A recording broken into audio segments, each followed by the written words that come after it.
es evidente que para ubicar a los 33, yo creo que son 4 aspectos que hay que tocar rapidito, porque yo sé que el tiempo de radio es corto, pero primero, ¿cómo estaba el mundo? ¿Qué pasaba en el mundo en 1825, aquel 11 de abril? Segundo, ¿en qué estado estaba nuestra América? En tercer lugar, ¿qué era el Imperio de Brasil? Esto es muy importante. El Imperio de Brasil no era el hermano pueblo brasilero en el gobierno, era un imperio esclavista que era una verdadera cárcel de pueblos, el Imperio de Brasil. Y en segundo lugar, en cuarto lugar, bueno, ¿cuál era el plan de los 33, no? Porque 33 personas no pueden con un imperio. ¿Cuál era el plan? Entonces, para hablar muy rápido, si les parece, del primer punto. Sí.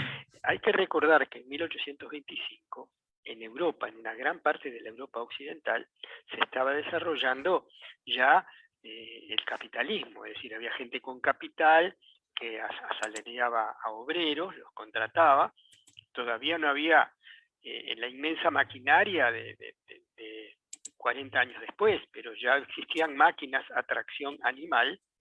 Eso significaba que los países, sobre todo los países protestantes de Europa, los católicos se habían quedado un poco atrás, pero los países protestantes de Europa habían desarrollado el capital bancario, el capital industrial, y como necesitaban muchas materias primas, todavía había esclavitud en el mundo, estaba la trata negrera, que no era la misma de la antigüedad, ahora era un negocio de los capitalistas que a través del colonialismo en los países pobres hacían trata negrera para plantaciones, para minas, para todas las materias primas que necesitaba el capitalismo.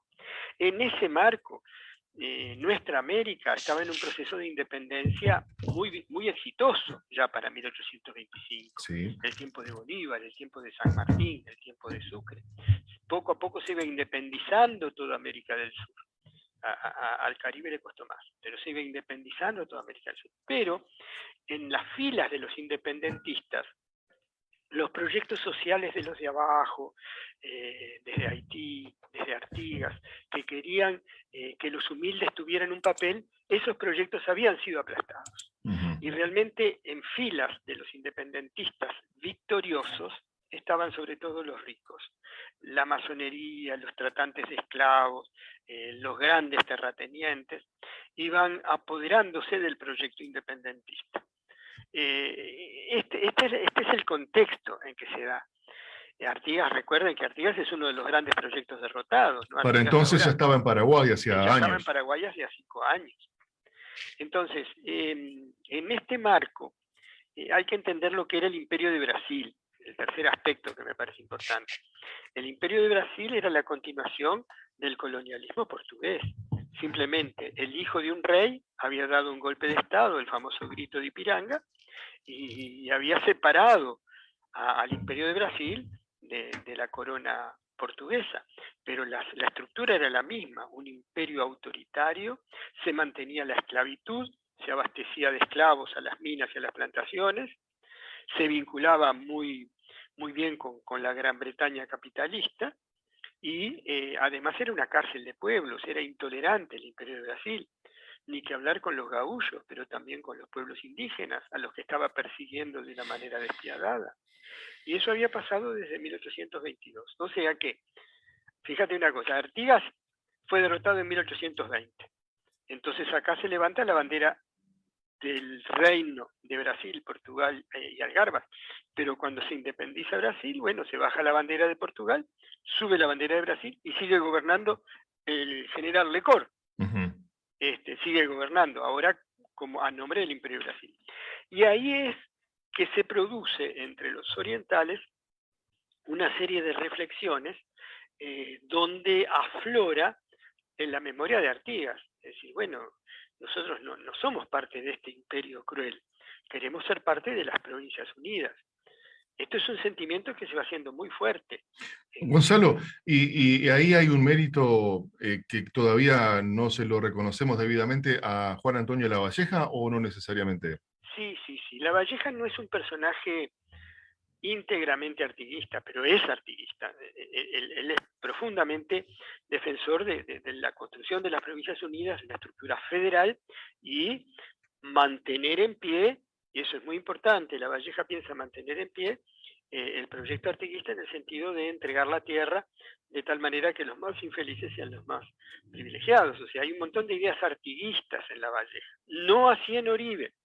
Hay que recordar que Oribe, el segundo jefe de los 33, siempre independentista, porque nunca dejó de ser independentista, había roto con Artigas en 1817, se había pasado a Buenos Aires y después colaboró en las guerras civiles de Argentina, siempre del lado de los federales, siempre contra el colonialismo, pero en una posición mucho más aristócrata. Oribe decía que la guerra de independencia requería mano dura y verticalidad, mientras que Artigas coordinaba las acciones, ¿no? Como Maestro, decía, y por algún dato también de la realidad, en esta foto del 25 falta Don Frutos, retomando la conversación de de la semana pasada. claro, porque Fructuoso Rivera estaba del otro lado. Fructuoso Rivera había entregado, en 1820 había entregado el plan de comunicaciones de los Chasques, había sido condecorado por sus intrigas, había logrado con sus intrigas enemistar a Artigas con el caudillo entrerriano Pancho Ramírez, porque ambos confiaban en Rivera, eso es lo más terrible de su tradición. Y Rivera usó esa confianza para calumniar a uno frente al otro y logró que llegaran a un enfrentamiento armado entre Pancho Ramírez y Artigas.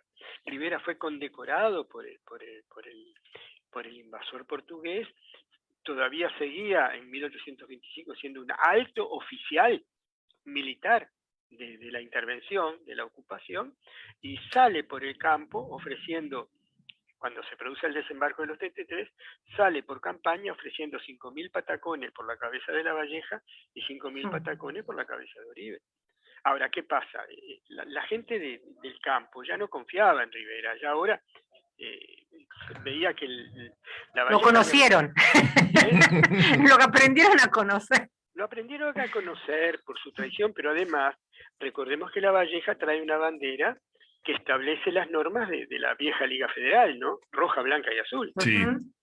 Entonces hay toda una simbología artiguista en el desembarco, sobre todo el personaje de La Valleja. Los ricos saladeristas de Buenos Aires, los tratantes de esclavos de Buenos Aires, que no confiaban demasiado en La Valleja, financiaron el proyecto de los 33 a condición de que Oribe fuera el segundo jefe. Oribe era el hombre de los saladeristas, de los terratenientes, Claro. bien independentista, Sí, nunca claudicó en la causa independentista, pero era más el hombre de la oligarquía porteña y de los estancieros también de la banda oriental. Gonzalo, ¿y qué significa el juramento de estos hombres que se plasmó en el Libertad o Muerte de la Bandera?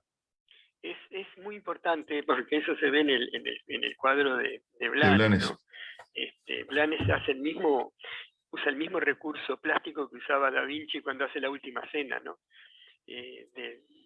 Los pone a todos del mismo lado de la mesa y a todos los jefes los pone de frente, ¿no? Pero es una reconstrucción maravillosa. Libertad o muerte lo explica la propia proclama que hace La Valleja en la playa de la Graciada. Es decir, ¿cuál es el objetivo militar de los 33? En realidad, el desembarco de los 33, técnicamente, es la guerra de Argentina contra Brasil. Es decir, un grupo expedicionario armado, financiado por las Provincias Unidas, ocupa un territorio que se consideraba parte del Imperio de Brasil. Es una guerra. Ahora, una de las cosas más importantes, y La Valleja tiene claro, que por más que los 33 es una especie de Estado Mayor, está coordinado con el gaucherío, con la gente humilde, con los antiguos esclavos prófugos, para tener un gran apoyo. Ahí está Cheveste, el vaqueano, que los está esperando con caballos. Más allá de todo eso, el pueblo oriental no era posible enfrentar solo a un imperio. Entonces el objetivo de los 33 es ganar un fuerte arraigo popular rápidamente con una bandera federal que trae La Valleja. La Valleja había estado preso, no había traicionado a Artigas, lo habían capturado, había estado en Ilia de las Cobras. Entonces, un llamamiento federal, un llamamiento artiguista, conmover a los charrúas, a los negros para que todos se levanten juntos, lograr rápidamente batallas sorpresivas, victorias sorpresivas, y generar un clima de entusiasmo para que las demás provincias apoyen y manden destacamentos para enfrentar al Imperio de Brasil. Era complicado porque, por un lado, en las provincias argentinas había gente artiguista y había gente anti-artiguista. Por lo tanto, la primera cosa que había que hacer era desmarcarse un poco de Artigas frente a los aliados de las Provincias Unidas, pero al mismo tiempo identificarse como artiguista ante el pueblo oriental. Sabes que escuchándote me está entrando una angustia. Sabes que estoy pensando lo que arriesgaron, lo que lucharon, la sangre que se derramó, ¿no? Sí. Por nuestra patria y cómo estamos ahora, Lo que pasa es que el ¿no? concepto de nuestra patria es bien distinto a lo que tenemos hoy, pero Pero en principio, igual, pero viste que te das, vos, o sea, lo escuchás, ¿no? Y te vas a ese momento, y lo que los tipos creían y lo que defendían, ¿no? pero esos fueron exitosos en principio, Gonzalo, ¿o no? Sí, claro. A ver, yo creo que ninguna lucha es en vano. Y Claro, no, Todo claro es que una no. siembra para el futuro. Vale la pena, por ejemplo, retomar una cosa que cada vez se lee menos, que es la leyenda patria de Juan Zorrilla de San Martín, Sí. donde habla primero de cómo sufría el pueblo oriental. Yo tantas veces lo di en sexto año con mis alumnos cuando yo era maestro rural, pero yo me acuerdo todavía que la leyenda patria dice, hablando del periodo del Lecor, ¿no? De la opresión, dice, y en esa esclavitud vive un pueblo y vive, y es el pueblo de Artigas que vierte lágrimas de despecho, teniendo aún sangre que verter y alienta esa vida engendrada por la muerte que de su mismo oprobio se alimenta. No puede ser, pueblo, despierta, arranca el porvenir de tu pasado, levántate valiente, Qué maravilla. que de rey tienes la guerrera frente, era una cosa así. Entonces hay que leer la leyenda patria para ver el sentimiento de fervor. Todavía Juan Zorrilla San Martín conoció a algunos supervivientes de la gesta del 25. Entonces, esa batalla, ese desembarco tiene grandes éxitos militares de inmediato. Ojo, en la proclama, hay que leerla, la proclama de Lavalleja el 19 de abril, empieza diciendo, llamando al pueblo oriental, y le dice, argentinos orientales. Sí. Porque claro, todo dicho, ¿no? La visión todo dicho. Somos provincias, somos soberanía, tenemos una bandera propia, roja, blanca y azul, que dice libertad o muerte, pero somos parte de las Provincias Unidas. Y eso es lo que se el refrenda. El 25 de agosto Claro, del mismo año, claro. la proclama de Lavalleja en la Piedra Alta de la Florida empieza exactamente igual, argentinos orientales. Y lo del 25 de agosto lo hemos deformado, pero lo que deberíamos celebrar es la unión más que la independencia. O sea, pero claro, primero en el primer artículo de la Declaratoria de la Independencia del 25 de agosto de ese mismo año, porque es un año de vértigo, 1825. La primera cosa que se establece es la independencia del pueblo oriental de todos los tiranos del universo. Y la tercera, que se llama el Artículo de la Unión, proclama la vocación indestructible del pueblo oriental de estar unido a los hermanos de las demás provincias. Gonzalo, entonces podríamos decir que el 19 de abril, el desembarco en la Graciada, como vos has dicho, es más bien se podría calificar como un hecho, como un reflejo artiguista, digamos, como un resurgimiento del pensamiento artiguista. Ante el pueblo oriental no cabe ninguna duda que fue así. Viejos orientales que andaban en el monte, andaban a monte, que nunca se habían resignado al gobierno de Lecor, se suman con enorme entusiasmo. Otra vez se ve a los indios formar el escuadrón y apretarlo moreno el corazón. Desde el punto de vista del pueblo oriental, pero ojo, siempre en las guerras, desgraciadamente, hay más cosas de las que se ven a simple vista cuando te pones a bucear más al fondo. Desde el punto de vista de muchos terratenientes de las Provincias Unidas y de la banda oriental, era impulsar la unión, pero con miedo al artiguismo, que no volviera el artiguismo. Esto por otro lado, se grafica en esa puja de poderes entre Lavalleja y Oribe que vos recién nos contabas. Claro. Y por otro lado hay una tercera fuerza, que es el Imperio Británico. El Imperio Británico nunca le gustó que su aliado, el Imperio de Brasil, llegara en sus costas hasta el Río de la Plata. Pero menos le gustaba que las Provincias Unidas tuvieran al Río de la Plata como un río interior. Claro. Si la provincia oriental se unía a las demás provincias, el Río de la Plata pasaba a ser un río de jurisdicción nacional.